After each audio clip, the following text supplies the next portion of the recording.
और अल्लाह ने बड़ी प्यारी बात कही, फरमाया अल्लाह ने तुम्हारे जोड़े तुम ही में से बनाए।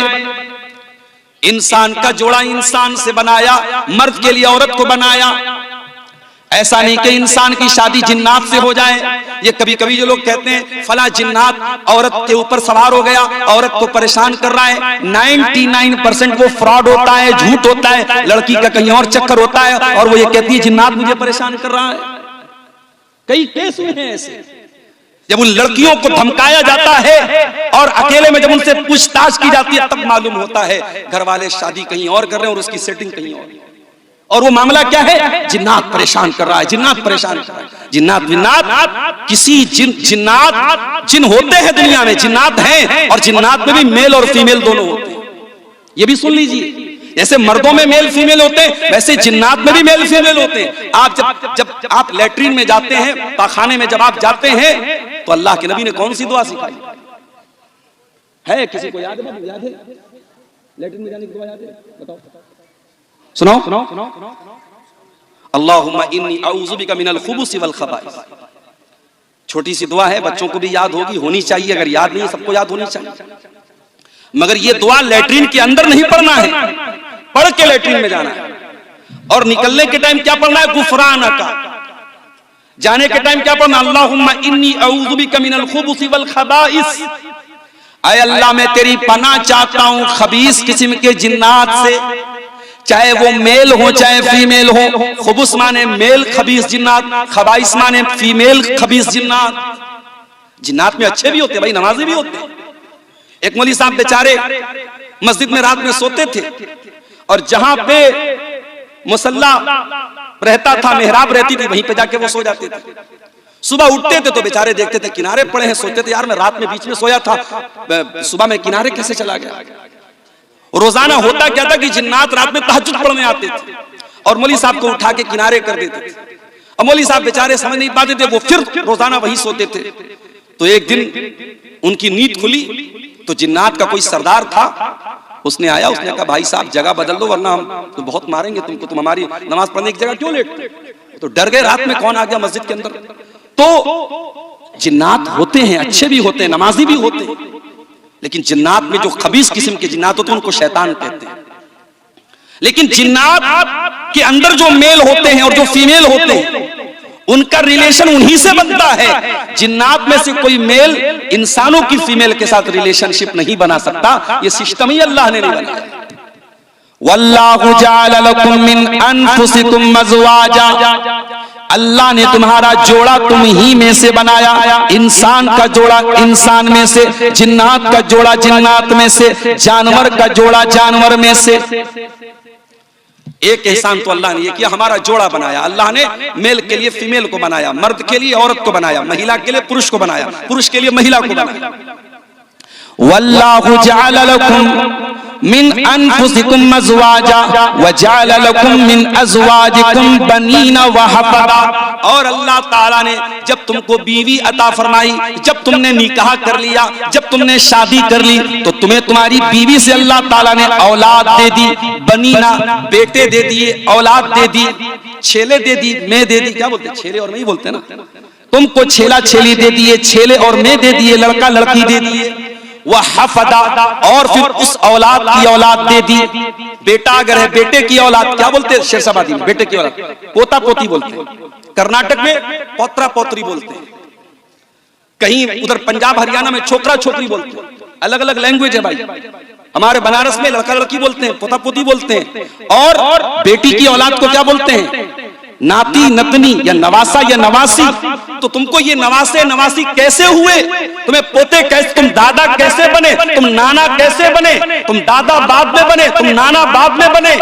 पहले तुम शौहर बने, जब तक तुम शौहर नहीं बने तुम्हारी मैडम जी तुम्हारे घर में नहीं आ गई, तुम्हारी श्रीमती जी, तुम्हारी अहलिया, तुम्हारी बीवी, जब तक वो तुम्हारे घर में नहीं आई, न तुम बाप बने, न तुम दादा बने, न तुम नाना बने। अगर दादा बने, नाना बने, तुमको औलाद मिली, तुमको बेटे मिले, तुमको बेटियां मिली, अल्लाह कह रहा है तुम्हारी बीवी से भी। इसलिए बीवियों की कदर करो मेरे प्यारे साथी, उनको नौकरानी मत समझो, उनको जानवर मत समझो, उनको गुलाम मत समझो। अल्लाह ने तुम्हारी नस्ल को आगे बढ़ाने के लिए तुम्हारी बीवियों को बनाया है। अगर ये औरत तुम्हारी जिंदगी में ना आए, तुम्हारी नस्लें आगे नहीं बढ़ सकती। न तुम बाप बन सकते हो, न दादा बन सकते हो, न पुत्र न नाना बन सकते हो। तुम्हें औलाद अगर मिली है तो इन बीवियों से मिली। औलाद अल्लाह की बहुत बड़ी नेमत है मेरे साथी। यह औलाद इतनी बड़ी नेमत है जिसकी शादी के 4-5 साल हो गए और घर में कोई बच्चा नहीं है। उस औरत से जाके पूछो वो कितनी बेबसी महसूस करती है जब लोग उसको ताना मारते हैं, अरे इसकी शादी को 5 साल हो गए, इसको अभी तक बेटा नहीं हुआ। औरतें ताना मारती, उस आदमी के ऊपर लोग सवाल उठाने लगते हैं, अरे तेरी शादी को 5 साल हो गए, तुझे औलाद क्यों नहीं हो रही? वो बेचारा सफाई देता है, नहीं मेरे अंदर कोई कमी नहीं है, डॉक्टरों की सारी रिपोर्ट क्लियर है, मेडिकल की सारी रिपोर्ट क्लियर है, डॉक्टर कह रहे हैं बस अल्लाह की मर्जी है, तुम्हें औलाद हो सकती है। ये औलाद कितनी बड़ी नेमत है। उस इंसान से पूछो जिसके घर में बच्चे नहीं हैं, जिसके आंगन में बच्चों की मुस्कुराहट नहीं है, जिसकी गोद में कोई बच्चा नहीं है, उस औरत से जाके पूछो, उस आदमी से जाके पूछो। उसके पास अच्छा सा घर है, उसके घर में कमरे की कमी नहीं, उसके घर में बिस्तर की कमी नहीं है, लेकिन उसके घर में सब होने के बावजूद भी कुछ कमी महसूस हो रही है, कुछ अधूरापन महसूस हो रहा है, बच्चे नहीं है उस घर में। औलाद बहुत बड़ी नेमत है मेरे प्यारे साथी। इसीलिए अल्लाह ताला कुरान के 15वें पारे में कहता है, अल मालु वल बनून ज़ीनतुल हयातिद दुनिया वल बाक़ियातुस सालिहातु खैरुन इंदा रब्बिका तवाबन व खैरुन अमला। ऐ मेरे बंदो, माल और औलाद ये दुनिया की खूबसूरती है, दुनिया की जिंदगी की जीनत है, दुनिया की सुंदरता है, दुनिया का आकर्षण है, दुनिया की ब्यूटी है। अगर दुनिया के अंदर से माल को निकाल दो, औलाद को निकाल दो, दुनिया आपके लिए बेरंग हो जाएगी, ब्लैक एंड व्हाइट हो जाएगी। हमारे एक बड़े बुजुर्ग कहते हैं कि दुनिया में 2 चीजें बड़ी अहम है, एक इंसान के पास माल होना चाहिए, एक ताकत होनी चाहिए। पूछा गया क्यों? कहा कि जोर से जंग है, पैसे से रंग है। अगर आपके पास जोर है, ताकत है, आप सामने वाले से जंग कर सकते हैं। ताकत नहीं, जो आएगा मार के पीट के चला जाएगा। और पैसा अगर है तो समाज में आपकी एक धाक रहेगी, एक आपका पावर रहेगा, आपकी एक शक्ति रहेगी। अगर पैसा नहीं है तो कोई आपका कोई रंग नहीं रहेगा। तो जोर से जंग और पैसे से रंग। अल्लाह ताला भी यही बात कह रहा है, अल मालु वल बनून ज़ीनतुल हयातिद दुनिया। ऐ मेरे बंदो, माल भी दुनिया की जीनत है, औलाद भी दुनिया की जीनत है, लेकिन मरने के बाद जब तुम अल्लाह के पास चले जाओगे, ना ये माल तुम्हारे काम आएगा, ना औलाद काम आएगी। वल बाक़ियातुस सालिहा, अल्लाह ताला के यहाँ अगर कोई चीज बाकी रहेगी, तुम्हारी नेकियां बाकी रहेंगी, तुम्हारे अच्छे अमल बाकी रहेंगे। तुमने जो नमाज पढ़ी है, तुमने जो कुरान पढ़ा है, तुमने जो दान पुण्य किया है, तुमने जो सदका खैरात किया है, तुमने जो हज उमरा किया है, अल्लाह ताला के तुम्हारी यही नेकियां बाकी रहेंगी, यही नेकियां काम आएंगी। तो औलाद बहुत बड़ी नेमत है मेरे प्यारे साथी। लेकिन हां, ये औलाद अगर आपको मिली है, दुनिया में करोड़ों लोगों को औलाद नहीं मिली। अगर आपके घर में औलाद है और आप बच्चों के बाप हैं, आपके घर में बेटी है, बेटा है, तो मेरी प्यारी माँ और बहनों, आप भी सुन लीजिए और मेरे भाइयों आप भी सुन लीजिए। औलाद बहुत बड़ी नेमत भी है और बहुत बड़ी रिस्पॉन्सिबिलिटी भी है, बहुत बड़ा दायित्व भी है, बहुत बड़ा कर्तव्य भी है, बहुत बड़ी जिम्मेदारी भी है। अल्लाह के प्यारे नबी फरमाते हैं, बड़े गौर से सुनिएगा, कुल्लुकुम राइन व कुल्लुकुम मसऊलुन अन रइयतिही। तुम में से हर इंसान जिम्मेदार है और उसकी जिम्मेदारी के बारे में क़यामत के दिन सवाल किया जाएगा। फर्रजुल राइन अला अहली बैतिही, आदमी अपने घर वालों का जिम्मेदार है और घर वालों के बारे में उसको हिसाब देना पड़ेगा। वल मरअतु राइयतुन अला बैति ज़ौजिहा, और औरत अपने घर की जिम्मेदार है, घर के अंदर क्या चल रहा है औरत से पूछा जाएगा। तू 5 टाइम की नमाज पढ़ती थी, तेरी जवान बेटी रात में क्या करती थी? तेरी जवान बेटी के पास ये महंगा फोन कहां से आया?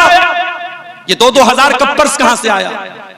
तेरी जवान बेटी घर से निकलती थी, सुबह आती थी, शाम को तूने कभी पलट के पूछा नहीं तू कहां गई थी? पूछा जाएगा औरत से, पूछा जाएगा बाप से, पूछा जाएगा मां से। अगर मां बनी हो, अगर बाप बने हो तो आंखें बंद करके न बैठो मेरे भाइयों, जिम्मेदार माँ बाप बनो। अल्लाह ताला ने बहुत बड़ी जिम्मेदारी आपके कंधे पे डाली। लोग हदीस सुनाते हैं माँ के पैरों के नीचे जन्नत है, बाप जन्नत का दरवाजा है। वो हदीस है, बिल्कुल सही हदीस है, मैं मानता हूं। मगर एक और हदीस आपको सुनाता हूं, सुन लीजिए। माँ के पैरों के नीचे जन्नत है, बाप जन्नत का दरवाजा है। मगर ये हदीस भी कान खोल के सुन लेना। अल्लाह के प्यारे नबी फरमाते हैं, सही मुस्लिम की रिवायत है, मा मिन अब्दिन यस्तरईहिल्लाहु रईयतन सुम्मा यमूतु यौमा यमूतु व हुवा काशिन लिरईयतिही इल्ला हर्रमल्लाहु अलैहिल जन्नह।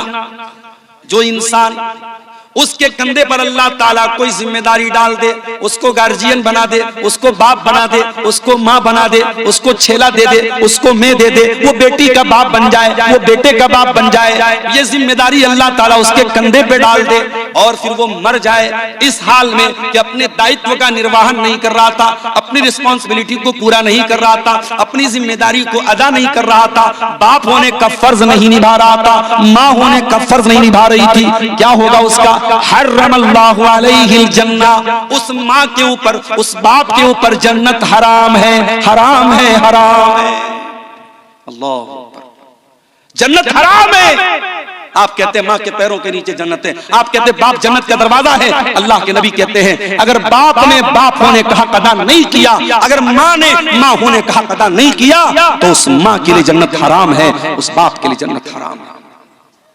मेरे प्यारे साथी, आज मसला क्या है? आज सबके पास मोबाइल है, घर में बच्चों के पास भी मोबाइल, माँ के पास भी मोबाइल, बाप के पास भी मोबाइल है। आज के बच्चों को माँ बाप मोबाइल के जरिए उनकी परवरिश कर रहे हैं। बच्चा खाना नहीं खा रहा है, माँ ने मोबाइल थमा दिया। बच्चा रो रहा है, माँ ने मोबाइल थमा दिया। 3 साल से लेकर के 80 साल तक के आदमी के, इंसान के हाथ में मोबाइल है। आज बाप के पास बच्चों के तरबियत के लिए टाइम नहीं, आज माँ के पास बच्चों की तरबियत के लिए टाइम नहीं है। अरबी का एक शायर कहता है, लईसल यतीमु मन इंतहा अबवाहु मिन हम्मिल हयाती व खल्लफाहु जलीला। यतीम वो नहीं है जिसके माँ बाप उसे छोड़ के चले जाएं, अनाथ वो नहीं है, अनाथ वो नहीं है, यतीम वो नहीं है जिसके माँ बाप उसको छोड़ के चले जाएं। इन्नल यतीम हुवल्लज़ी तल्का लहू उम्मन तकल्लत औ अबम मशगूला। अरे यतीम तो वो है जिसकी माँ के पास उसके लिए समय न हो, जिसके बाप के पास उसके लिए टाइम न हो। हजरत लुकमान का नाम सुना है आपने? कौन थे वो? कोई नबी नहीं थे, कोई पैगंबर नहीं थे। वो लुकमान एक अल्लाह के नेक बंदे थे। उनके नाम पर कुरान में पूरी एक सूरत उतार दी गई, सूरह लुकमान। भाई लुकमान के अंदर ऐसी क्या खास बात थी? वो नबी भी नहीं थे, पैगंबर भी नहीं थे, रसूल भी नहीं थे, उनके नाम पे कुरान में सूरत क्यों उतर गई? अल्लाह कहता है वलक़द आतैना लुक़मानल हिक्मा, हमने लुकमान को बड़ा बुद्धिमान बनाया था, बड़ा हमने उनको अक्लमंद बनाया था, बहुत हिकमत वाला बनाया था, बहुत उनके अंदर विजडम थी, हिकमत थी, उनके अंदर बड़ी समझदारी थी। ऐ अल्लाह, हमें कैसे पता चलेगा कि लुकमान बड़े हिकमत वाले थे? हमें कैसे पता चलेगा लुकमान बहुत बुद्धिमान थे? हमें कैसे मालूम होगा लुकमान बहुत जीनियस थे? अल्लाह ने फरमाया, आओ मैं बताता हूँ। व इज़ क़ाला लुक़मानु लिब्निही व हुवा यइज़ुहु या बुनय्या ला तुशरिक बिल्लाह इन्नश्शिर्क लज़ुल्मुन अज़ीम। लुकमान समझदार थे, जीनियस थे, बुद्धिमान थे। क्यों? क्योंकि लुकमान अपने बच्चे को नसीहत करते हैं, अपने बच्चे की तरबियत करते हैं, अपने बच्चे को प्यार से समझाते हैं और कहते हैं, ऐ मेरे बच्चे, अल्लाह के साथ कभी शिर्क मत करना, अल्लाह के साथ कभी शिर्क मत करना। इस दुनिया का सबसे बड़ा पाप क्या है? शिर्क। आजकल बड़ी इस पर चर्चा हो रही है, मुसलमान वंदे मातरम क्यों नहीं गाता, मुसलमान वंदे मातरम क्यों नहीं गाता? हम तुम्हें अपना दिल चीर के नहीं दिखाएंगे कि हमारे दिल में भारत का प्रेम कितना है। इस देश की धरती को हमारे उलमा ने, हमारे पुरखों ने, हमारे बाप दादा ने अपने खून को कुर्बान करके इस देश को अंग्रेजों के चंगुल से आजाद किया है। हमें तुम्हें कोई सर्टिफिकेट देने की जरूरत नहीं है। जिन्होंने देश के साथ गद्दारियां की हैं, इनका इतिहास रहा है अंग्रेजों का नमक खाने का, वो आज हमसे सर्टिफिकेट मांगते हैं कि साहब तुम देश के अगर वफादार हो तो वंदे मातरम बोलो। कान खोल के सुनो, मुसलमान इस देश का वफादार था और है और रहेगा, और जो इस देश के साथ गद्दारी करता है वो न भारत का कहलाने के लायक है, न मुसलमान कहलाने के लायक। मुसलमान का इतिहास वफादारी से भरा हुआ है, लेकिन हाँ, मुसलमान हर कंकर को, हर पत्थर को, हर पानी को, हर पहाड़ को रब मानने वाला नहीं है। मुसलमान एक रब को मानता है। मुसलमान नमाज पढ़ता है, 5 टाइम की नमाज में 17 बार वो अल्लाह के सामने ये कमिटमेंट करता है, ये इकरार करता है, इय्याका नअबुदु व इय्याका नस्तईन। ऐ अल्लाह, हम उपासना करते हैं तो तेरी करते हैं, हम पूजा करते हैं तो तेरी करते हैं, हम मुश्किल कुशा मानते हैं तो तुझको मानते हैं, हम संकट मोचक मानते हैं तो तुझको मानते हैं, हम बीमारी से शिफा देने वाला मानते हैं तो तुझे मानते हैं, हम औलाद देने वाला मानते हैं तो तुझे मानते हैं। इय्याका नअबुदु व इय्याका नस्तईन। ऐ अल्लाह, हम मदद मांगते हैं तो तुझसे मांगते हैं, हमें देने वाला तू है, हमारी पूजा और इबादत के लायक तू है। वंदे मातरम का मतलब ये होता है, भारत की माता मैं तेरी वंदना करता हूं, मैं तेरी इबादत करता हूं। मुसलमान भारत की इबादत नहीं करता है। मुसलमान का अकीदा क्या है? मैं तेरी मोहब्बत में गिरफ्तार हूं, लेकिन मैं तेरी मोहब्बत में गिरफ्तार हूं, लेकिन मैं तुझको खुदा समझूं ये इम्कान नहीं है। ऐ भारत की सरजमीन, हम तुझसे बहुत प्रेम करते हैं, बहुत प्यार करते हैं। मैं तुझसे प्रेम तो करता हूं, मैं तुझसे प्यार तो करता हूं, लेकिन ऐ भारत, मैं तुझको अपना रब मान लूं, मैं तुझको अपना खुदा मान लूं, ये नहीं हो सकता। मैं ला इलाहा इल्लल्लाह का कलमा पढ़ने वाला हूं, मैं एक अल्लाह के सिवा किसी और को अपना रब नहीं मान सकता, किसी और को अपना खुदा नहीं मान सकता। ये है इस्लाम। और मेरे प्यारे साथियों, यही तौहीद की शिक्षा और यही तौहीद की तालीम आपको अपने बच्चों को देना है। हजरत लुकमान अपने बच्चे को नसीहत कर रहे हैं, समझा रहे हैं और कहते हैं, ऐ मेरे बच्चे, अल्लाह के साथ कभी शिर्क मत करना। दुनिया का सबसे बड़ा पाप ये कि तू अल्लाह के साथ शिर्क करे। आज इतने बड़े बड़े जलसे हो रहे हैं, आज इतनी लंबी लंबी तकरीरें हो रही हैं, लेकिन आपके सीमांचल के बहुत सारे मुसलमान लड़के और लड़कियों को यह भी नहीं पता तौहीद किसको कहते हैं, शिर्क किसको कहते हैं। ना जानकारी में बहुत सारे ऐसे काम भी आज हमारे समाज में हो रहे हैं जो नहीं होने चाहिए। इसी अररिया की सरजमीन पर मुझे लोगों ने बताया इज्तिमा हो रहा है। कैसा इज्तिमा हो रहा है? तबलीगी जमात के लोगों का इज्तिमा हो रहा है। क्या हो रहा है उसके अंदर? कभी आप गौर कीजिएगा, उस तबलीगी जमात के इज्तिमा में कभी तौहीद पर बात नहीं होगी, कभी अकीदे पर बात नहीं होगी, कभी शिर्क को शिर्क नहीं कहा जाएगा, कभी बिदअत को बिदअत नहीं कहा जाएगा। उसमें सिर्फ मीठी मीठी बातें बताई जाएंगी। नमाज पढ़ो, छोटों से प्यार करो, बड़ों का एहतराम करो, सच बोलो, वादा खिलाफी मत करो। मीठी मीठी बातें बताई जाएंगी, कड़वी बात कोई नहीं बताई जाएगी। माफ करना मेरे प्यारे साथियों, इस्लाम सिर्फ मीठी मीठी बातों का नाम नहीं है। इस्लाम में कड़वे प्याले भी आपको पीने पड़ेंगे। इस्लाम सिर्फ ये नहीं सिखाता है कि तुम अखलाक को अच्छा कर लो, तुम नमाज को पढ़ लो। इस्लाम ये भी कहता है तुम शिर्क मत करो, तुम बिदअत मत करो, तुम अल्लाह को छोड़ के किसी और के दर पे न जाओ, तुम अल्लाह का दर्जा किसी और को न दो, तुम नबी का दर्जा किसी और को मत दो। और तबलीगी जमात के इज्तिमा में बहुत सारे ऐसे अज़कार भी बताए जाते हैं जो बिदअत पर मुश्तमिल होते हैं, गलत होते हैं, फर्जी होते हैं, और उनको अवाम में फैलाया जाता है, प्रमोट किया जाता है।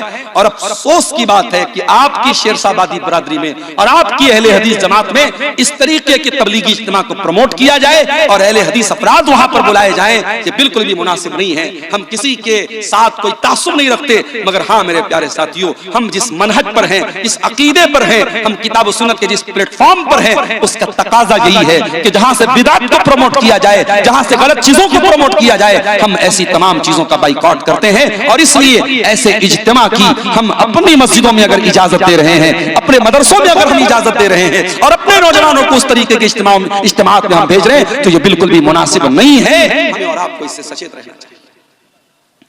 नबियों ने यही काम किया है, अपने बच्चों को उन्होंने सबसे पहले अकीदे का पाठ पढ़ाया है।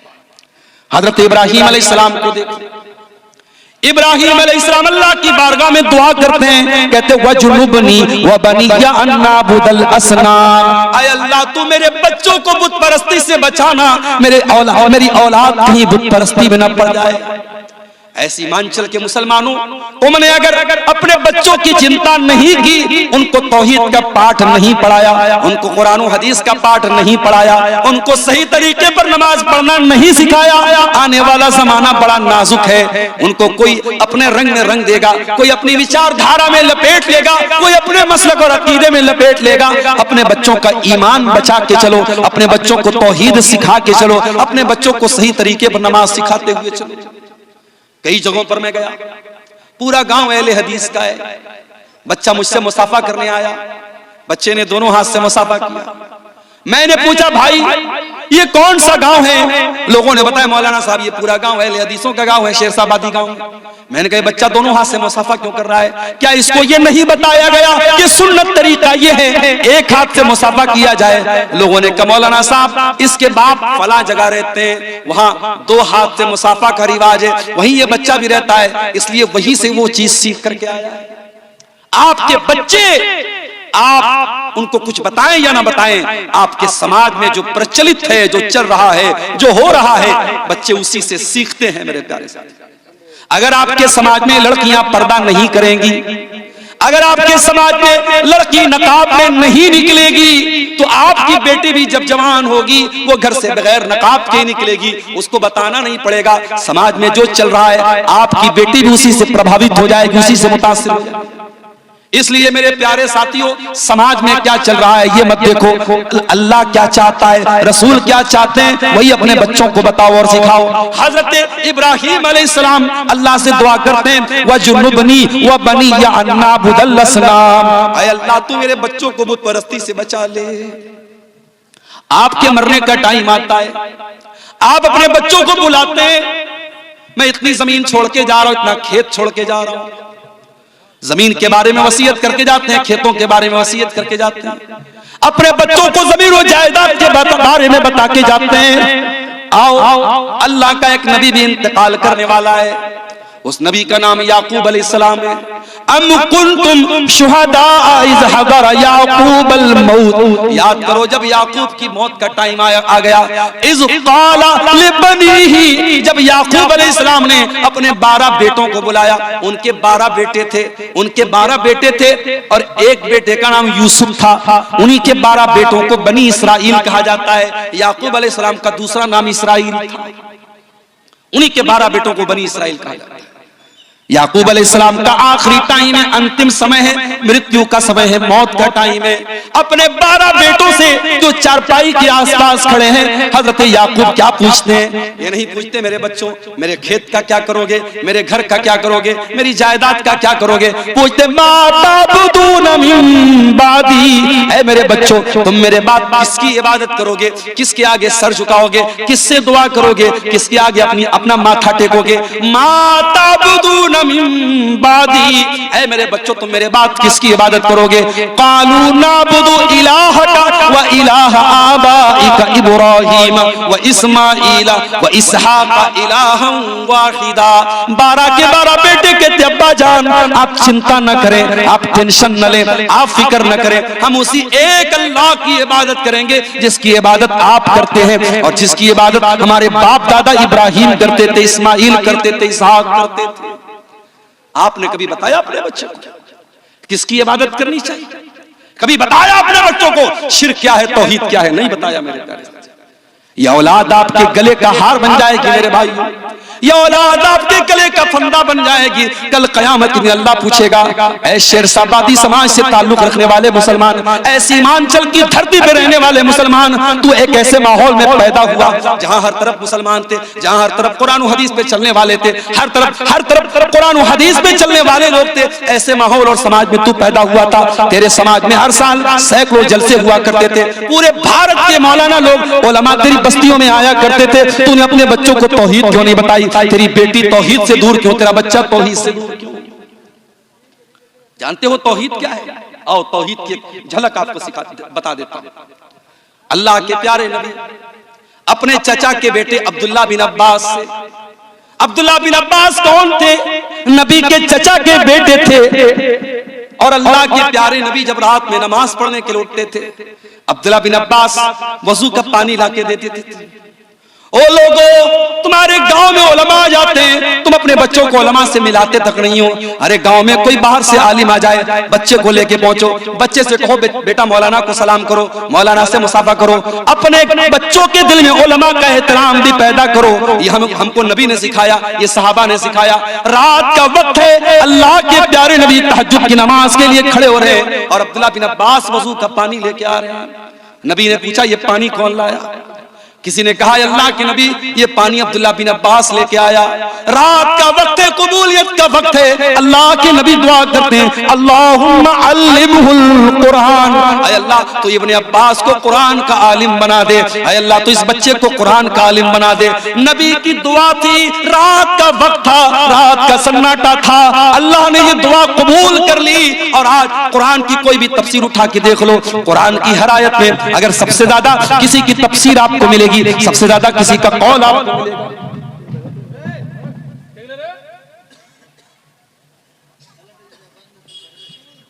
सबसे ज्यादा किसी का कौल आपको मिलेगा तो अब्दुल्ला बिन अब्बास का मिलेगा। इनको तर्जुमानुल कुरान कहा जाता है, इनको हब्रुल उम्मा कहा जाता है, इनको उम्मत का सबसे बड़ा आलिम कहा जाता है, सबसे बड़ा स्कॉलर कहा जाता है। अब्दुल्ला बिन अब्बास नबी अकरम के चचा के बेटे हैं, नबी अकरम सल्लल्लाहु अलैहि वसल्लम के भाई हैं और अल्लाह के प्यारे नबी सल्लल्लाहु अलैहि वसल्लम सवारी के ऊपर सवार हैं और पीछे अब्दुल्ला बिन अब्बास बैठे हैं और 8 साल के या 10 साल के बच्चे हैं अब्दुल्ला बिन अब्बास। अल्लाह के प्यारे नबी सल्लल्लाहु अलैहि वसल्लम कहते हैं या गुलाम, ऐ मेरे बच्चे, इज़ा सअलत फस्अलिल्लाह व इज़ा इस्तअनत फस्तईन बिल्लाह, ऐ मेरे बच्चे जब भी सवाल करना अल्लाह से सवाल करना, जब भी मदद मांगना अल्लाह से मदद मांगना। इहफज़िल्लाह यहफ़ज़का इहफज़िल्लाह तजिदहु तुजाक, ऐ मेरे बच्चे तू अल्लाह के कानून की रक्षा करना, तू अल्लाह के संविधान की रक्षा करना, तू अल्लाह के कानून की हिफाजत करना, अल्लाह तेरी हिफाजत करेगा। क्या प्यारी बात कह दी अल्लाह के। भारत का मुसलमान अगर अपनी रक्षा करना चाहता है अल्लाह के कानून की रक्षा करे। बीमार दवाई खाता नहीं, बदनाम तबीब का नाम हुआ, हुए काम बुरे तो मुसलमान से बदनाम बेचारा इस्लाम हुआ। हम कदम कदम पे अल्लाह के कानून को तोड़ रहे हैं, हम अल्लाह के कानून से बगावत कर रहे हैं और उसके बाद हम ये शिकायत कर रहे हैं अल्लाह हमारी रक्षा क्यों नहीं कर रहा, अल्लाह हमारी हिफाजत क्यों नहीं कर रहा। अल्लाह के नबी अब्दुल्ला बिन अब्बास से कहते हैं इहफज़िल्लाह यहफ़ज़का, तू अल्लाह की हिफाजत कर, अल्लाह तेरी हिफाजत करेगा। इहफज़िल्लाह तजिदहु तुजाक, तू अल्लाह की हिफाजत कर, अल्लाह तेरे सामने होगा। जब तू अल्लाह के दीन की हिफाजत करेगा, जब तू अल्लाह के कानून की हिफाजत करेगा, जब तू अल्लाह के हलाल को हलाल जानेगा, जब तू अल्लाह के हराम को हराम जानेगा, ऐ मेरे बच्चे अल्लाह तेरी मदद को हमेशा तेरे सामने होगा। और अगला जुमला सुन लो, ओ बिहार के मुसलमानों बड़ी चिंता में पड़े हो, अब क्या होगा तब क्या होगा। बिहार वाले यूपी वालों के बारे में पूछते हैं आपके यहाँ क्या हालात चल रहे हैं। सुन लो, अल्लाह के प्यारे नबी 8 साल के बच्चे को क्या मैसेज दे रहे हैं। काश की भारत के मुसलमानों तुमने ये मैसेज ले लिया होता, ये पैगाम तुमने समझ लिया होता। अल्लाह के नबी कहते हैं वअलम अन्नल उम्मता लविज्तमाअत अला अन यनफऊका बिशैइन, ऐ मेरे बच्चे सारी दुनिया मिल करके अगर तुझे कोई फायदा पहुंचाना चाहे, ला यनफऊका तो तुझे कोई फायदा नहीं पहुंचा सकती, इल्ला बिशैइन कद कतबहु अल्लाहु लक, सिवाय उसके जो तेरी तकदीर में लिखा है। तकदीर से बढ़ के तुझे कोई फायदा मिलने वाला, कोई लाभ मिलने वाला, कोई प्रॉफिट मिलने वाला नहीं है। और अल्लाह ने अगर तेरे मुकद्दर में कोई नुकसान लिख दिया है, सारी दुनिया मिल करके तुझे उस नुकसान से नहीं रोक सकती। उतना ही नुकसान तुझको पहुंचेगा जितना नुकसान अल्लाह ने तेरी तकदीर में लिख दिया है। रुफियातिल अक़लाम व जफ़्फ़तिस सुहुफ़, अल्लाह ने तकदीर का जो कलम, जिस कलम से तकदीर को लिखा था वो कलम उठा लिए गए और तकदीर जिस कागज पे लिखेगी वो कागज सूख चुका है। तकदीर फाइनल हो चुकी है, अब तकदीर चेंज होने वाली नहीं है। मेरे प्यारे साथियों, अल्लाह के नबी 8 साल के बच्चे को यह सबक दिया। आपका बच्चा आपके साथ खाना खाने बैठता है, आपने अपने बच्चे को कितनी मर्तबा खाना खाने का तरीका बताया। हजरत सलमा कहते हैं मैं अल्लाह के नबी के साथ बैठा हुआ था, मैं बाएं हाथ से खाना खाने लगा। अल्लाह के प्यारे नबी ने फरमाया कुल बे यमीनिक, ऐ बच्चे बच्चे दाहिने हाथ से खाना खा, वकुल बिस्मिल्लाह, और बिस्मिल्लाह पढ़ के खाना खा, वकुल मिम्मा यलीका, और अपने सामने से खाना खा, पूरी प्लेट में तू हाथ मत घुमा। हजरत सलमा कहते हैं अल्लाह के प्यारे नबी ने मुझे खाने का जो तरीका बता दिया, सारी जिंदगी मुझे वो तरीका याद रहा और उसी तरीके पर मैं खाना खाता रहा। बच्चों की आप तरबियत जैसी करेंगे मेरे प्यारे साथियों, बच्चे उसी सांचे में ढलते चले जाएंगे। और ये भी याद रखिए, औलाद को सुधारना है तो पहले अपने आप को सुधारना पड़ेगा। अगर आप नशा करेंगे, बच्चे से बीड़ी मंगवाएंगे, बच्चे से सिगरेट मंगवाएंगे, बच्चे से मधु मंगवाएंगे, बच्चे से गुटखा मंगाएंगे, बच्चा आपको जो चीजें ला के दे रहा है, कल वो चीजें अगर बच्चा खुद इस्तेमाल कर रहा है तो इसमें हैरान होने की कोई जरूरत नहीं है। आप अगर अपने बच्चों को सिगरेट से रोकना चाहते हैं, बीड़ी से रोकना चाहते हैं, गुटखा से रोकना चाहते हैं, तो आपको खुद रुकना पड़ेगा। और मैं कहना चाहूंगा अपने समाज को, नौजवानों से जो किसी भी प्रकार का नशा करते हैं, चाहे वो शराब का नशा हो, चाहे वो ड्रग्स का नशा हो, चाहे वो सिगरेट का नशा हो, चाहे वो बीड़ी का नशा हो, चाहे वो गुटखा का नशा हो, अपने नौजवानों से कहना चाहूंगा, क्यों अपने आप को हलाक कर रहे हो? क्यों अपने शरीर को बर्बाद कर रहे हो? अरे ये नशा करते करते इस एक दिन तुम बर्बाद हो जाओगे, तुम्हारा शरीर छलनी हो जाएगा, न तुम बीवी के काबिल बचोगे, न बच्चों के बाप बनने के काबिल बचोगे, न जमीन पे चलने के काबिल बचोगे। जाओ कैंसर हॉस्पिटलों में जाके देखो, सिगरेट पीने वाले और गुटखा खाने वाले हजारों की तादाद में आपको कैंसर की बीमारी में मुब्तला मिलेंगे। क्यों अपने आप को आत्महत्या की तरफ और सुसाइड की तरफ लेके जा रहे हो? ऐ शराब पीने वाले इंसान, ये शराब जिसे तेरी शरीयत में उम्मुल खबाइस कहा गया, तमाम बुराइयों की जड़ कहा गया, और जिस शराब को पी करके जब तू अपने घर में आएगा तो इस बात की गारंटी नहीं है कि तेरा हाथ तेरी बीवी के दामन तक जाएगा, या तेरी माँ के गरेबान तक जाएगा, या तेरी बहन के गरेबान तक जाएगा। जिस शराब को पी करके तू हलाल और हराम को भूल सकता है, ऐ मुसलमान, अल्लाह के वास्ते उस शराब की लानत को छोड़ दे। और अगर तू ये कहता है कि नहीं मुझे तो शराब की लत लग चुकी है, मुझे तो गुटखे की लत लग चुकी है, तो आओ मैं तुम्हें बताता हूं, सब मदीना के अंदर सहाबा शराब पिया करते थे, शराब की लत थी उनको, शराब उनके दस्तरखान पे रखी रहती थी। मगर जब कुरान की आयत नाजिल होती है, सूरह मायदा की आयत नाजिल होती है, या अय्युहल्लज़ीना आमनू इन्नमल खम्रु वल मैसिरु वल अंसाब, ऐ ईमान वालो, ये शराब, ये जुआ,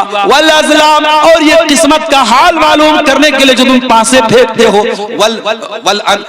इन्नमल खम्र वल मैसिर वल अज़लाम, फरमाया ये तमाम की तमाम चीजें रिजसुम मिन अमलिश शैतान, ये आस्ताने, वल अंसाब, ये आस्ताने, ये सब गंदे काम है, शैतान के काम है। फजतनिबूहु लअल्लकुम तुफ्लिहून, ऐ ईमान वालों, शराब से बचो, जुए से बचो, इन तमाम हराम चीजों से बचो, तुम कामयाब तभी हो सकते हो। इन्नमा युरीदु शैतानु अन युक़िया बैनकुमुल अदावत वल बग़ज़ा फिल खम्र वल मैसिर, ऐ ईमान वालों, शैतान तो यही चाहता है तुम शराब पी के बहक जाओ, तुम जुए के चक्कर में एक दूसरे को मारना पीटना शुरू कर दो, तुम शराब पियोगे तो एक दूसरे से लड़ाई करोगे, झगड़ा करोगे। व यसुद्दकुम अन ज़िक्रिल्लाहि व अनिस सलाह, शैतान तो यही चाहता है तुम शराब के चक्कर में नमाज छोड़ दो, तुम जुए के चक्कर में नमाज छोड़ दो। फहल अंतुम मुंतहून, तो ऐ ईमान वालों, तुम शराब को छोड़ोगे या नहीं छोड़ोगे, तुम नशे को छोड़ोगे या नहीं छोड़ोगे? जब कुरान की आयत नाजिल हुई, नबी के साहबा ने ऐलान कर दिया, इंतहाइना इंतहाइना, अल्लाह हम शराब को अब हाथ नहीं लगाएंगे, हम जुए को अब हाथ नहीं लगाएंगे। सहाबा ने अपने घर से शराब के बर्तन निकाल दिए, शराब के प्याले निकाल दिए, जिस घड़े में वो शराब रखते थे, जिस बर्तन में वो शराब रखते थे, उन्होंने बर्तन को भी तोड़ दिया, बर्तन को भी फेंक दिया। तुम ये कहते हो हमको लत लग गई, सहाबा को भी लत थी, मगर जब अल्लाह की मोहब्बत और रसूल की मोहब्बत आ जाए मेरे प्यारे साथियों, उसके बाद इंसान कोई बहाना नहीं करता है, कोई एक्सक्यूज नहीं करता है। ये तेरी मोहब्बत का इम्तिहान है, तुझे शराब से ज्यादा मोहब्बत है या अल्लाह से ज्यादा मोहब्बत है, तुझे सिगरेट से ज्यादा मोहब्बत है या अल्लाह से ज्यादा मोहब्बत है। अगर तू सिगरेट छोड़ने को तैयार नहीं है, तू शराब छोड़ने को तैयार नहीं है, तू गुटखा छोड़ने को तैयार नहीं है, इसका मतलब ये हुआ कि तेरे दिल में अल्लाह की मोहब्बत कम है, सिगरेट की ज्यादा है, शराब की ज्यादा है, गुटखे की ज्यादा है। और मेरा अल्लाह कुरान में कहता है, वल्लज़ीना आमनू अशद्दु हुब्बन लिल्लाह, ईमान वाले सबसे ज्यादा अगर मोहब्बत करते हैं तो अल्लाह से करते हैं। आपको अपने ईमान का जायजा लेने की जरूरत है, अपने ईमान पर नजरसानी करने की जरूरत है। मेरे साथी, औलाद की तरबियत करो मेरे भाई, औलाद को नेक बनाना है, पहले अपने आप को नेक बना लो। कल जुमा का दिन है, सूरह कहफ आप पढ़ेंगे, सूरह कहफ में एक वाकया अल्लाह ने बयान किया। हजरत मूसा अलैहिस्सलाम और हजरत खजिर अलैहिस्सलाम दोनों जा रहे थे और दोनों का गुजर एक बस्ती के पास से हुआ। बस्ती वाले बड़े कंजूस और बखील थे। इन दोनों ने बस्ती वालों से खाना मांगा, दोनों भूखे थे, प्यासे थे, इन्होंने खाना मांगा। फअबौ अन युदय्यिफूहुमा, तो वो बस्ती वालों ने खाना देने से इनकार कर दिया। कुछ लोग होते हैं बड़े कंजूस होते हैं। रात में 2 बजे भी मुकर्रिर तकरीर करने पहुंचे। इसी सीमांचल में ऐसा भी मेरे साथ हुआ। मैं पहुंचा, लोगों ने कहा मौलाना साहब पहले खाना खा लीजिए, और खाना लाए, गरम गरम खाना, ताजा ताजा खाना जो उन्होंने तैयार करके रखा था उलमा। और कहीं ऐसा भी हुआ, मैं रात में पहुंचा हूं तो पता लगा साहब रोटी भी खत्म है, चावल भी खत्म है, गोश्त भी ठंडा है। मैंने कहा भैया गरम करके ले आओ, तो कोई गरम करने वाला नहीं है, कोई चूल्हा नहीं है। और फिर कहीं ऐसा भी हुआ खाना ही खत्म हो गया। तो होता है मेरे भाई, समाज में हर तरीके के लोग होते हैं। कहीं मेहमानों की इज्जत करने वाले लोग भी हैं, कहीं मेहमानों को जलील करने वाले लोग। कहीं ऐसा भी हुआ आलिम पहुंचा है, लोगों ने उसको हाथों हाथ लिया है। कहीं ऐसा भी हुआ है आलिम को पहुंचने में देर हो गई तो लोगों ने कहा है कि अगर हमारा बस चलता तो रस्सी में बांध करके आलिम को मारेंगे और पीटेंगे। इसी सीमांचल में ऐसा भी हुआ है मेरे साथ। तो होता है, ये दुनिया में दस्तूर रहा है। अच्छे लोग भी हैं, बुरे लोग भी हैं। मूसा अलैहिस्सलाम और हजरत खजिर अलैहिस्सलाम दोनों नबी हैं, पैगंबर हैं, और दोनों बेचारे भूखे प्यासे हैं। खाना मांगा, बस्ती वालों ने कहा कि हम खाना तुमको नहीं खिला सकते। दोनों बेचारे भूखे प्यासे बैठे हुए हैं। फवजदा फीहा जिदारन युरीदु अन यनक़ज़्ज़ा, दोनों ने देखा कि गांव के अंदर एक मकान की दीवार बिल्कुल टेढ़ी हो गई है, गिरने वाली है। दोनों ने देखा कि दीवार गिरने वाली है। फ़अक़ामा, हजरत खजिर खड़े हुए और उन्होंने दीवार को सीधा कर दिया।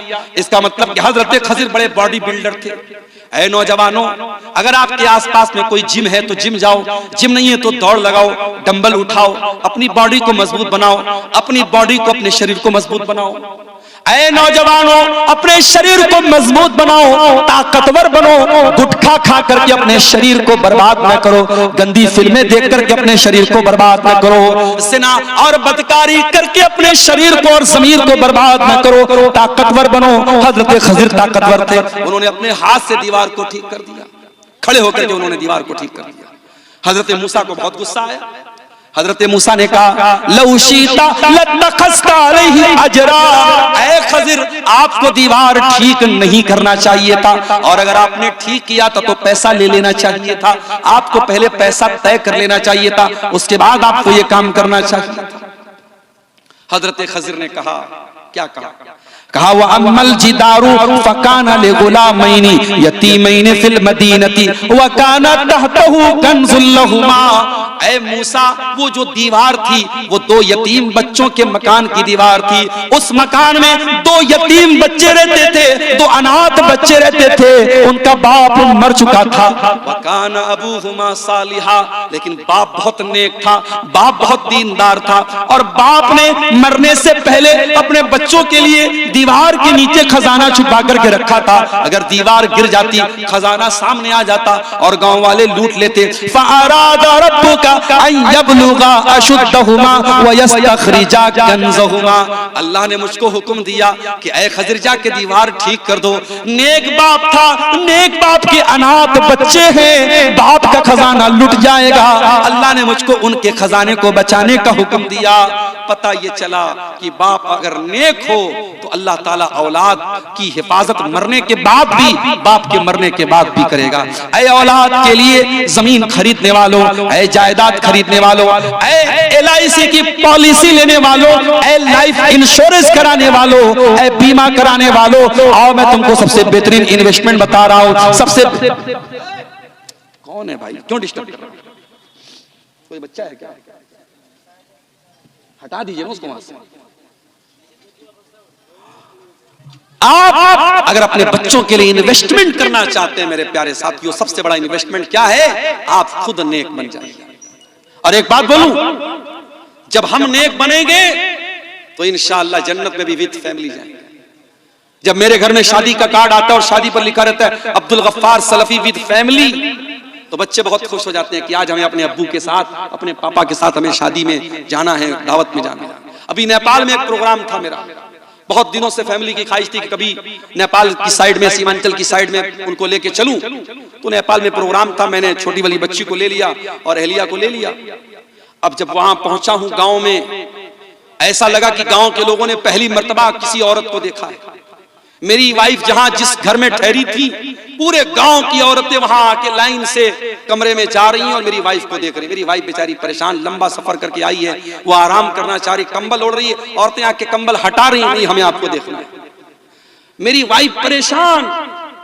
और उसके बाद नेपाल में भी यही हाल हुआ। फिर उसके बाद अगले दिन इंडिया में, अररिया में, उसी बॉर्डर के करीब में प्रोग्राम था, वहां भी यही हाल हुआ। मेरी वाइफ ने कहा कि आज के बाद आप मुझको लेके मत आइए। बच्ची को लेके मैं स्टेज पर पहुंचा। अब यूट्यूबर लोगों को मौका मिल गया, फोटो लेने लगे बच्ची के साथ मेरा। अगले दिन यूट्यूब पे थंबनेल आ गया, अब्दुल गफ्फार सलवी अपनी बेटी को लेके आया, नेपाल में अपनी बेटी को लेके आया। अब ये बेचारे थंबनेल बनाने वाले, ये भी इनको नहीं मालूम कि हम लेके आया लिखना चाहिए कि लेके आना आए लिखना चाहिए, और बेटी आया कि बेटी आई। जिनको आया और आई का फर्क नहीं पता, वो भी बेचारे यूट्यूबर बन गए, चैनल बना लिया और हर गली नुक्कड़ पे यूट्यूबर बन गए हैं। और हम अगर बोलते हैं तो अब बुरा भी लगता है। शायर कहता है कि आप ही अपनी अदाओं पे जरा गौर करें, हम अगर अर्ज करेंगे तो शिकायत होगी। यूट्यूबर बने आप, लेकिन थोड़े जिम्मेदारी के साथ बने। मैं बार बार कहता हूं कि थंबनेल अच्छे हों, ढंग के हों, जो लाइन लिखें आप ठीक ठाक लिखें। अब किसी तकरीर में मैंने कहा कि भाई औरत को मेकअप नहीं करना चाहिए, तो अब यूट्यूबर लोग थंबनेल पे खूबसूरत औरत का, लिपस्टिक वाली औरत का फोटो लगा के नीचे लिखते हैं, मेकअप करने वाली औरतों का अंजाम क्या होगा। एक साहब ने मुझको फेसबुक पर कमेंट में कहा कि ये आपने तकरीर बहुत अच्छी की, लेकिन औरत का फोटो क्यों लगाया। मैंने कहा भैया कसम ले लो, मैंने नहीं लगाया, यूट्यूबर हजरात लगाते, भाई मैं इसका जिम्मेदार नहीं हूं। अच्छा, मेरे नाम से बहुत सारे पेज भी बना के रखे इन लोगों ने फेसबुक पर, अब्दुल गफ्फार सलफी तकरीर, अब्दुल गफ्फार सलफी पेजेस और अब्दुल गफ्फार सलफी जो है लेक्चर्स, और मेरे नाम से पेज बने हैं। किसी के 40,000 फॉलोअर है, किसी के 1 लाख फॉलोअर है, और फेसबुक पर मेरी तकरीरें चल रही हैं, उसमें उल्टे सीधे थंबनेल है, मुझे खुद नहीं मालूम। लोग मुझसे मैसेज करके पूछते हैं कि आपने ऐसा थंबनेल क्यों डाला, आपने ऐसी फोटो क्यों डाली। तो मेरे प्यारे साथियों, हम अच्छी जगहों पे जाते हैं, परिवार लेके जाते हैं। दार्जिलिंग आपके यहाँ से करीब है, आप कभी दार्जिलिंग घूमने जाते हैं, बीवी को लेके जाते हैं, बच्चों को लेके जाते हैं। कभी आप आगरा का ताजमहल देखने जाते हैं तो बीवी को लेके जाते हैं। आप नहीं चाहते हैं कि जन्नत में भी आप जाएं तो सब परिवार जाएं, अपने परिवार के साथ जाएं, अपनी फैमिली के साथ जाएं। अगर आप जाना चाहते हैं तो आइए, मैं तरीका आपको बताता हूं, कुरान आपको तरीका बताता है। वल्लज़ीना आमनू वत्तबअतहुम ज़ुर्रिय्यतुहुम बिईमानिन अलहक़ना बिहिम ज़ुर्रिय्यतहुम वमा अलतनाहुम मिन अमलिहिम मिन शै। अगर बाप ईमान वाला है, बाप अगर नेक है, बाप अगर दीनदार है, अल्लाह ताला जन्नत में उसकी औलाद को उसके साथ मिला देगा। अल्लाह परिवार के साथ रखेगा, अल्लाह बेटों को बाप के साथ रखेगा। अगर बाप दीनदार है और औलाद भी अपने बाप के तरीके पर चल रही है। सऊदी अरब की सरजमीन पर एक बहुत पैसे वाला आदमी था, उसने एक दुकान खोली। दुकान का नाम उसने अलबैक रखा। अलबैक में उसने एक चिकन को फ्राई करके बेचना शुरू किया। अब आपके सीमांचल में तो चिकन का मतलब वही सालन बना दो, ढेर सारा झोल डाल दो और नमक डाल दो, ये साहब हो गया। देसी मुर्गा अच्छे, पोल्ट्री अच्छे। आप उसको मुर्गे को बनाने के बहुत सारे तरीके आते हैं। मैं तो कभी कभी कहता हूं आप अपने घर की औरतों को बताइए भाई, खाना और भी तरीके से सालन बनता है, और भी तरीके से चिकन बनता है, एक ही तरीका है। मछली कभी आपके यहाँ खाओ, बिल्कुल ठंडी मछली लेके आते हैं। मैं कहता हूं भैया ठंडी मछली क्यों? कहते हैं मौलाना साहब हमारे यहाँ ठंडी ही खाते हैं। भैया हम लोग गर्म खाते हैं। कहीं जाओ तो लोग कहते हैं मौलाना साहब रोटी खावे ना चावल खावे। हम कहते दोनों खाबो, हम दोनों खाबो, चावल भी खाबो रोटी भी खाबो, हम लोग दोनों खाते हैं भाई। मछली लाए, मछली में आंख भी लगी है। मैंने पूछा भाई ये आंख लगी है, कम से कम आंख तो निकाल देते। बोले मौलाना मछली खाएगा तो आंख मजबूत होगा। मैंने कहा लो भैया, हमारे यहाँ छोटी मछली भी हो तो उसकी आंख निकाल देंगे, पेट की गंदगी निकाल देंगे, या पूरी मछली बना देंगे। फिर जब प्लेट में आएगी, एक बहुत पहले मैं 2009 से आपके सीमांचल में आ रहा हूँ, एक बार प्रोग्राम में आया, एक जगह देसी मुर्गा बना था। अब मुर्गे का जो पैर होता है, पैर तो बनाते हैं आप लोग, अच्छी बात है, पैर के साथ साथ उसका नाखून भी गलती से उसमें रह गया। अब नाखून मैंने देखा साहब, मुझे तो बिल्कुल अजीब सा लगा। कई दिनों तक तो मुझे मुर्गा खाने का मन ही नहीं कर रहा।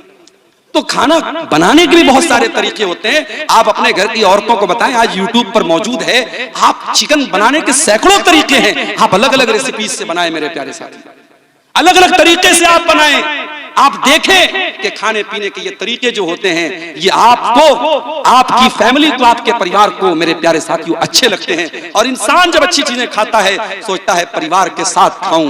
क्या आप नहीं चाहेंगे कि जन्नत में भी आप अपने परिवार के साथ जाएं? कुरान कहता है वल्लज़ीना आमनू वत्तबअतहुम ज़ुर्रिय्यतुहुम बिईमान, जो ईमान वाले लोग हैं और उनकी औलाद भी उनके नक्शे कदम पे चलने वाली है और औलाद भी उनके तरीके पर चलेगी, हम जन्नत में उनके परिवार के साथ उनको रखेंगे।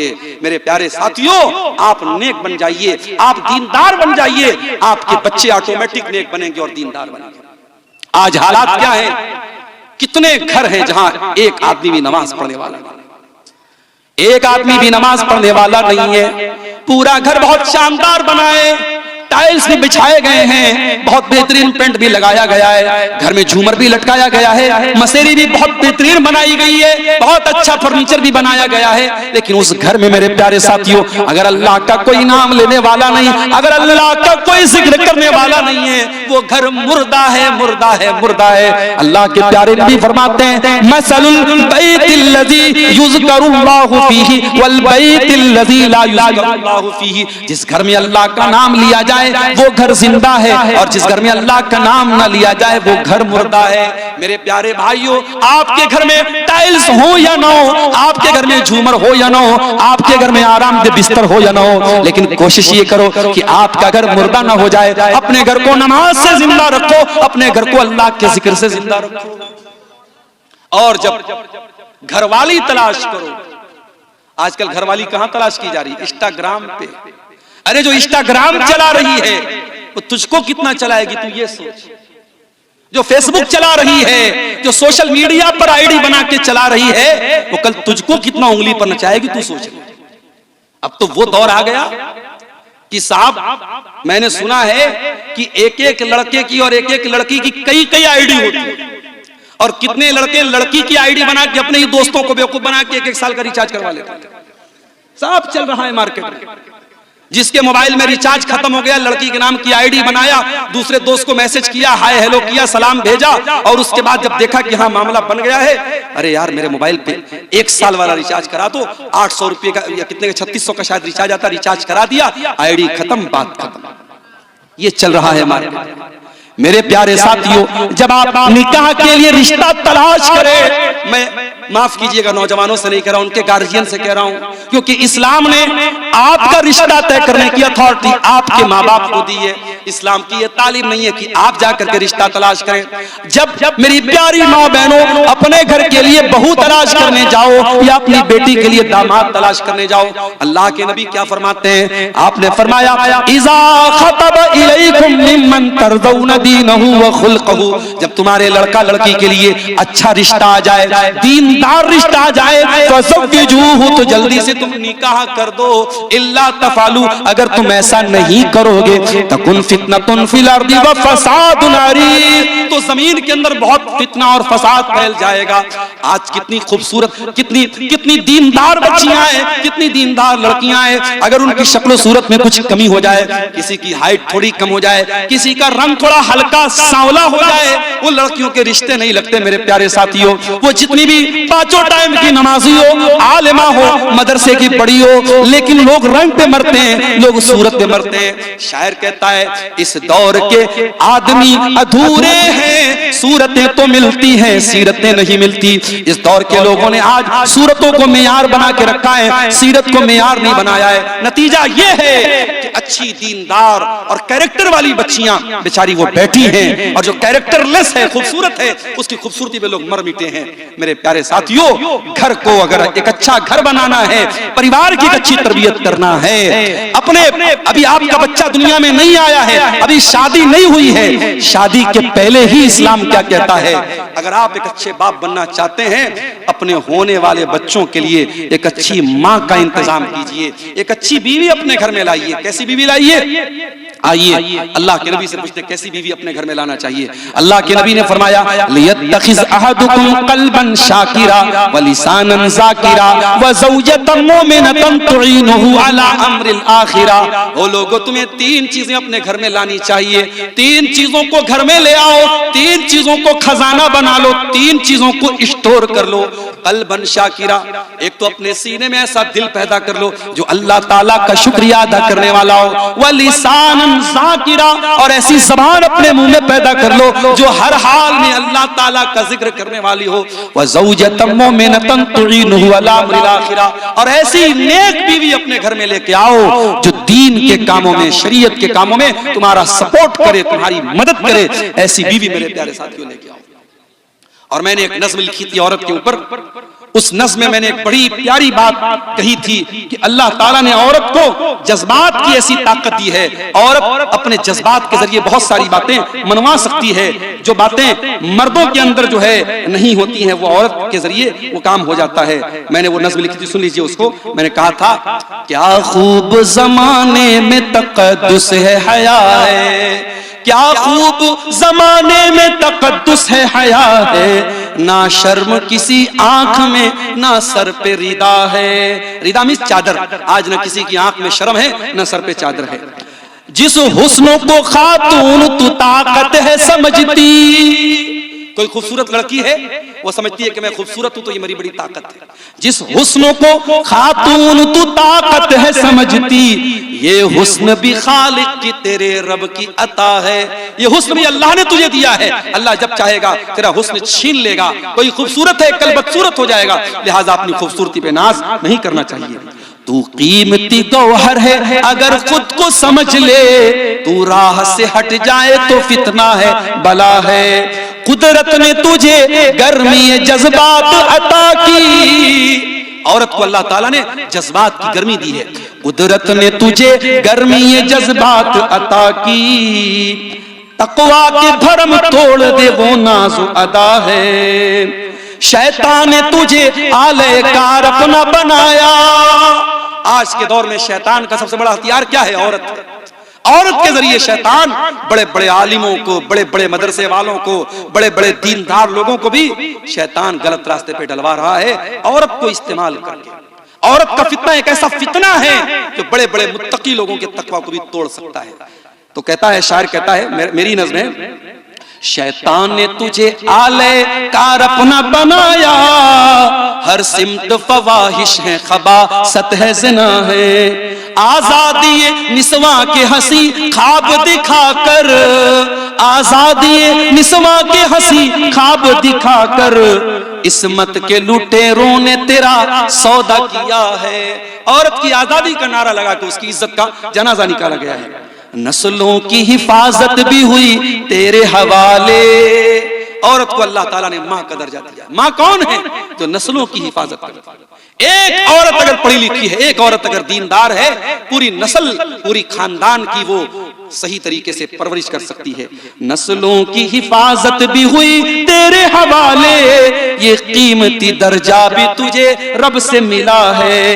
बेरहम है वो लोग जो बेटी के हैं कातिल, बेरहम है वो लोग जो बेटी के हैं कातिल, सीने में उन्हें कल्ब नहीं संग मिला है। बेटी को जो पालोगे जहन्नम से बचोगे, बेटी को जो पालोगे जहन्नम से बचोगे। ये कीमती दौलत है, ये नेमत है, अता है। और आखिरी शेर समाप्त फरमाएं, तू मरियम व ज़हरा के तक़द्दुस की अमी है। ऐ औरत, तू मरियम के तरीके पर चलने वाली है, तू हजरत फातिमा ज़हरा के तरीके पर चलने वाली है। तू मरियम ज़हरा के तक़द्दुस की अमी है। तू इल्म अमल ज़ुहद वरा दर्स वफा है। तू इल्म अमल ज़ुहद वरा दर्स वफा है। तो औरत के जरिए मेरे प्यारे साथियों घर बनता भी है, घर बिगड़ता भी है। इसलिए अपने बच्चों की अगर तरबियत करना है तो अपने घर के लिए एक दीनदार औरत को भी आपको लाना पड़ेगा। कुछ चीजें और बयान करके मैं अपनी गुफ्तगू खत्म करूंगा। तकरीबन 2 बज रहे हैं। एक दो चीजें और आप सुन लीजिए। अगर औलाद की तरबियत करना है तो एक बहुत जरूरी चीज बता रहा हूं, उसको नोट कर लीजिए। आपको अपने घर को हराम कमाई से भी बचाना है। अगर आप अपने बच्चों से प्यार करते हैं, सूद का कारोबार मत कीजिए, ब्याज का पैसा घर में मत लाइए, रिश्वत का पैसा घर में मत लाइए, हराम का सट्टे का पैसा घर में मत लाइए। क्यों? सुन लीजिए, अल्लाह के प्यारे नबी फरमाते हैं,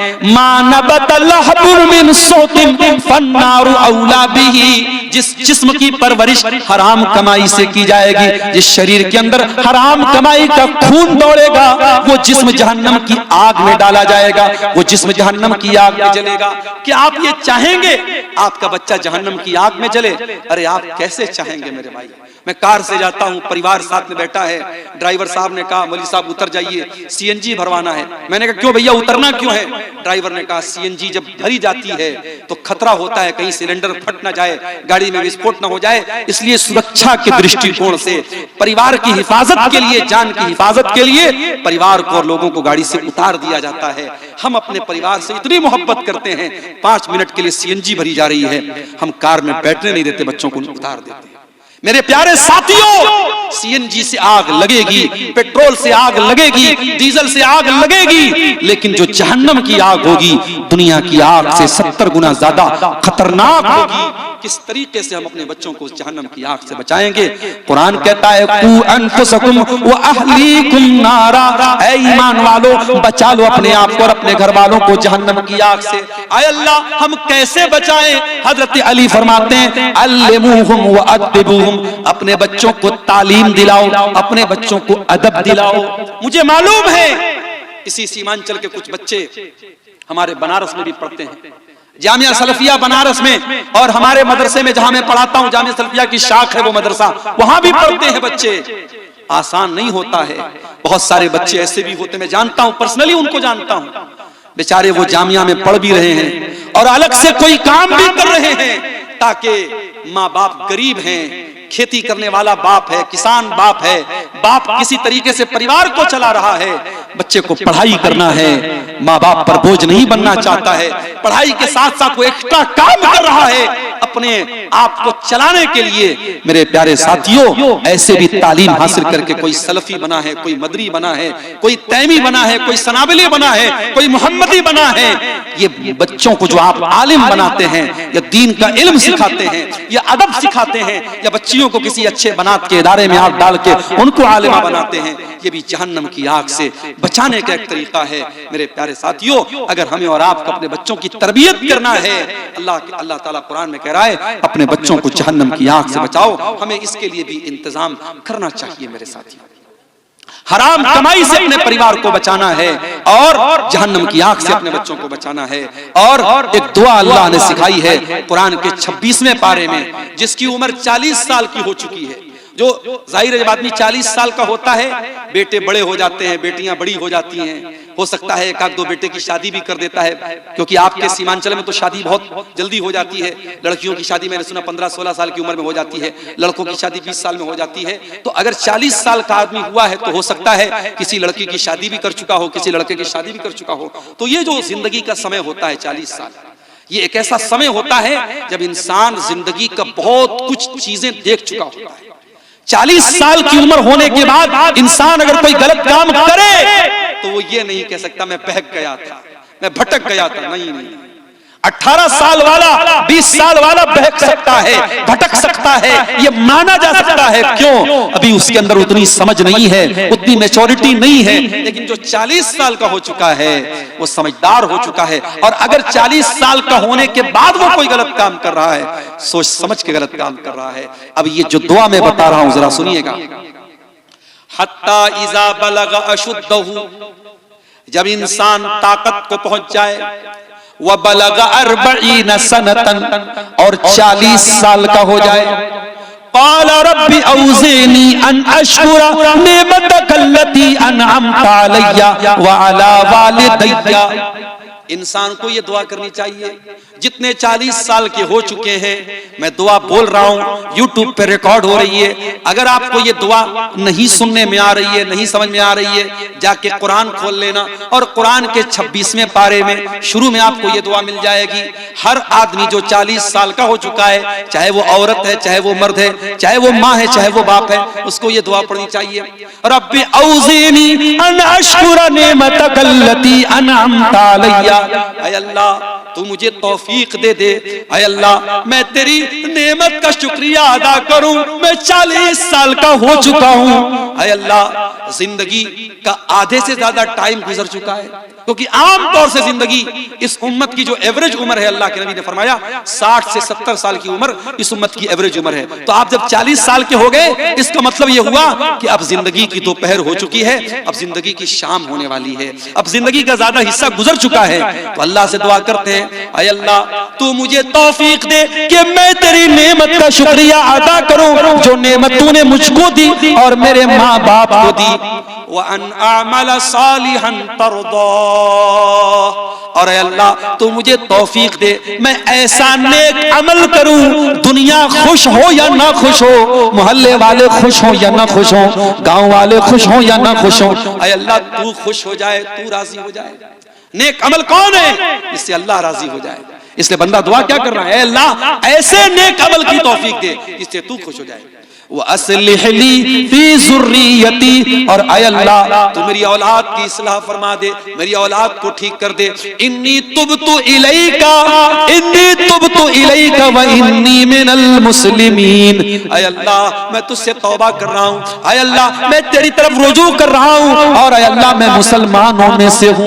ये दुआ है जो अल्लाह ने सिखाई है। मेरे प्यारे साथियों, औलाद से मोहब्बत करते हो तो ये दुआ जरूर पढ़ा करो। 40 साल के होने के बाद ये दुआ जरूर पढ़ा करो। और एक और दुआ बता रहा हूं जो कुरान के 19वें पारे में है, उसको भी याद कर लेना। सूरह फुरकान के आखिर में ये दुआ है, रब्बना हब लना मिन अज़वाजिना व ज़ुर्रिय्यातिना कुर्रत आयुन वजअलना लिल मुत्तकीना इमामा। ऐ अल्लाह, हमारे बीवी बच्चों को हमारी आंखों की ठंडक बना दे। वजअलना लिल मुत्तकीना इमामा, और ऐ अल्लाह हमें मुत्तकियों का इमाम बना दे। हजरत उमर बिन अब्दुल अजीज रहमतुल्लाह अलैह जब खलीफा हुए, फजर के टाइम उन्होंने चार्ज संभाला। फजर के टाइम उन्होंने चार्ज संभाला। फजर से लेकर ज़ोहर तक वो फैसला करते रहे, हकदारों को उनका हक देते रहे, जालिमों के जुल्म को कैंसिल करते रहे। ज़ोहर का टाइम हो गया, हजरत उमर बिन अब्दुल अजीज रहमतुल्लाह अलैह घर आए। ज़ोहर की नमाज उन्होंने पढ़ी। ज़ोहर की नमाज पढ़ने के बाद बिस्तर पे आराम करने के लिए जाने लगे। सोचे सुबह से काम कर रहा हूं, थक गया हूं, थोड़ा आराम कर लेता हूं, शाम को फिर बैठूंगा और लोगों का फैसला करूंगा। बिस्तर पे आराम करने के लिए जाने लगे। उनका बेटा अब्दुल मलिक उनके पास आया। कहा, अब्बा जान क्या इरादा है? कहा, बेटा सुबह से बहुत थक गया हूं, फजर से लेकर के ज़ोहर तक कंटिन्यू लोगों के फैसले करता रहा हूं। बेटा अब सोने जा रहा हूं, आराम करने जा रहा हूं। अब मैं असर के बाद फिर निकलूंगा और लोगों का फैसला करूंगा। कहा, अब्बा जान कितने मजलूम हैं, उनकी आंखें आपका इंतजार कर रही हैं। कितने हकदार हैं जो इंतजार कर रहे हैं कि उमर बिन अब्दुल अजीज आया है, अब मेरा हक मुझको मिलेगा, अब मेरे साथ अन्याय नहीं होगा, अब मेरे साथ अत्याचार नहीं होगा, अब मेरे साथ जुल्म नहीं होगा। अरे अब्बा जान ऐसे हालात हैं और आप सोने जा रहे हैं। कहा, बेटा सुबह से तो लगा हूं, दोपहर तक ज़ोहर तक तो कंटिन्यू काम किया है, थोड़ी देर सुस्ता लेता हूं, आराम कर लेता हूं, उसके बाद फिर यही काम करना है। कहा, अब्बा जान क्या इस बात की गारंटी है कि आप बिस्तर पे सोने जा रहे हैं और आप असर तक जिंदा रहेंगे? अगर इसी हालत में आपकी मौत हो गई, इसी हालत में आपका इंतकाल हो गया, कल क़यामत में अल्लाह पूछेगा, ऐ उमर बिन अब्दुल अजीज तुझे खलीफा बनाया गया, तुझे अमीरुल मोमिनीन बनाया गया, तेरी अदालत में बहुत सारे केस आए थे, बहुत सारे मामलात आए थे, लोग तेरा इंतजार कर रहे थे, तू दोपहर में सो गया, तेरी मौत आ गई। ऐ उमर बिन अब्दुल अजीज तूने ये लापरवाही क्यों की? अब्बा जान आप बताइए अल्लाह को क्या जवाब देंगे? हजरत उमर बिन अब्दुल अजीज रहमतुल्लाह अलैह की आंखों में आंसू। अपने बेटे को गले लगाया, कहा अल्लाह तेरा शुक्र है तूने मुझे ऐसा बेटा दिया है। वो बेटा जो अपने बाप के दीन के सिलसिले में अपने बाप की मदद करता है। मेरे प्यारे भाइयों, ऐसे बेटे कब मिलेंगे? जब आप बेटों की अच्छी तरबियत करेंगे और ये दुआ करेंगे, रब्बना हब लना मिन अज़वाजिना व ज़ुर्रिय्यातिना कुर्रता अयुन, ऐ अल्लाह हमारे बीवी बच्चों को हमारे आंखों की ठंडक बना दे, वजअलना लिल मुत्तकीना इमामा, और हमें मुत्तकियों का इमाम बना दे। तो तरबियत औलाद के ताल्लुक से ये चंद बातें मेरे प्यारे साथियों आपके सामने मैंने रखी हैं, इस उम्मीद के साथ रखी हैं कि हम अपनी औलाद की तरबियत में इन बातों का ध्यान रखेंगे। आज सीमांचल के इलाके में औलाद की जब बात आती है, लोग एक सवाल बहुत करते हैं, मौलवी साहब अकीका करना है, अकीका करना है। ठीक है, अकीका भी औलाद का एक हक है, लेकिन अकीका के अलावा भी बहुत सारी चीजें हैं, हमें उन चीजों का भी ख्याल रखना चाहिए। अल्लाह से दुआ है रब्बुल आलमीन हमें तरबियत औलाद का हक अदा करने की तौफीक अता फरमाए, और औलाद की तरबियत के सिलसिले में जो कमी और कोताही है अल्लाह ताला हम सबको दूर करने की तौफीक अता फरमाए। जब तक दुनिया में जिंदा रखे, इस्लाम पर जिंदा रखे, और हमारा खात्मा ईमान पर हो। रब्बना तक़ब्बल मिन्ना इन्नका अंतस समीउल अलीम व तुब अलैना इन्नका अंतत तव्वाबुर रहीम। व सल्लल्लाहु तआला अला नबीना मुहम्मद व अला आलिहि व सहबिहि अजमईन।